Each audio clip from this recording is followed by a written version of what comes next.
Health authorities in the UK are being instructed by the government to further fluoridate public drinking water.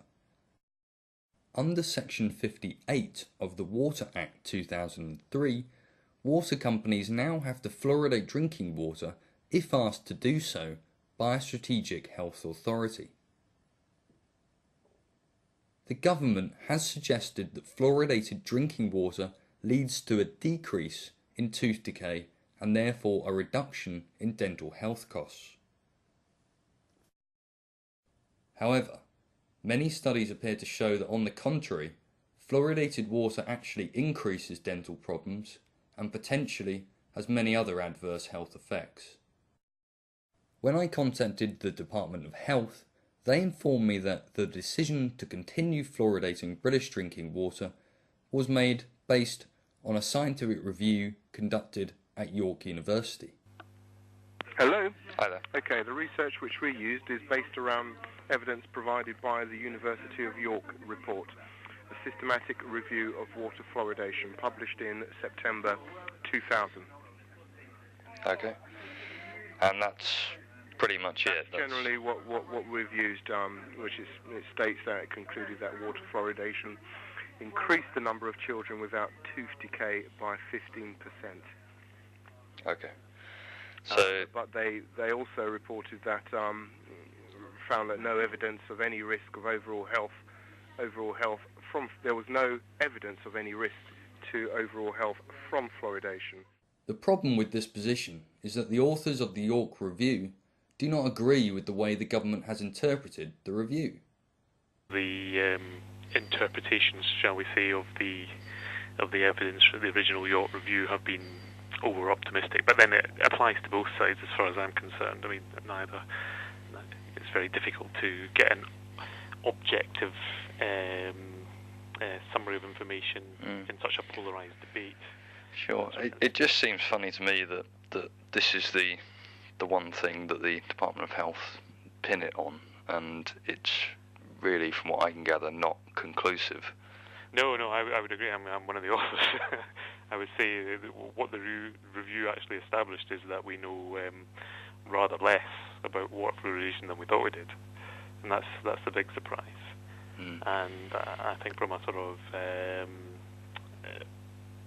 public policy point of view, the evidence around using water fluoridation to reduce inequalities in dental health is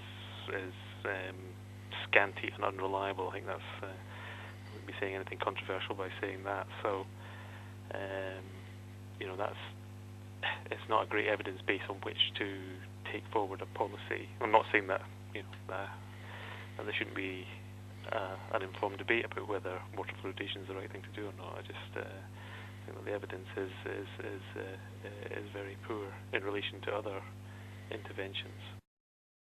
Professor Trevor Sheldon, head of the Department of Health Studies at York University, whom was chair of the group who conducted the review, has criticised the British Dental Association, the British Medical Association, the National Alliance for Equity in Dental Health, and the British Fluoridation Society for misleading the public about the review's findings.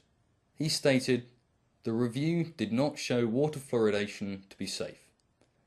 He also pointed out that there were no firm conclusions and that more research was needed. It is important to note that the fluoride added to drinking water is not naturally occurring calcium fluoride. It is a byproduct of the chemical industry called fluorosilicic acid. The UK government will not reveal the source of this byproduct. Former BBC producer Chris Bryson explained the process in a documentary called The Fluoride Deception. Very few dentists are aware that the fluoride in public water supplies is not a pharmaceutical grade product. It is in fact an industrial waste. It's the waste from the Florida phosphate industry. In the 1950s, the Florida phosphate industry was being sued by farmers and citizens living near those plants because of the fluoride that was killing their cattle, destroying their crops. You know, the Florida phosphate industry today is prevented from having to dispose of its industrial effluent in a toxic waste dump by the device of shipping that in tanker trucks around the country and dumping it in our water supply. The ethical implications of treating a population without their consent are enormous. The British public have a right to decide whether or not their drinking water is treated with fluoride. Most other European countries have interpreted the science correctly and have not ever risked fluoridating their public drinking water. Studies are beginning to show that there are not just adverse physical effects linked to fluoridated water, but there are also psychological effects. Evidence does appear to show that the pineal gland and the central nervous system's functionings are severely affected by high exposure to fluoride. Those exposed can therefore become more docile and passive due to the distortion of melatonin production. Perhaps this was why chemical versions of fluoride were added to the water in Nazi and Soviet concentration camps. According to the UK Drinking Water Inspectorate, a local public consultation must first take place before any fluoridation can proceed.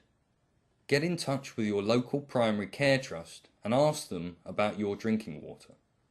If you get a chance to attend a consultation, bring as much scientific data as you can and get it on record.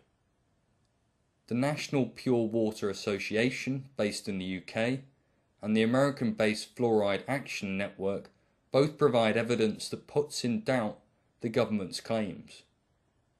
Investigate the science for yourself, and if you feel the government is in the wrong, then take action.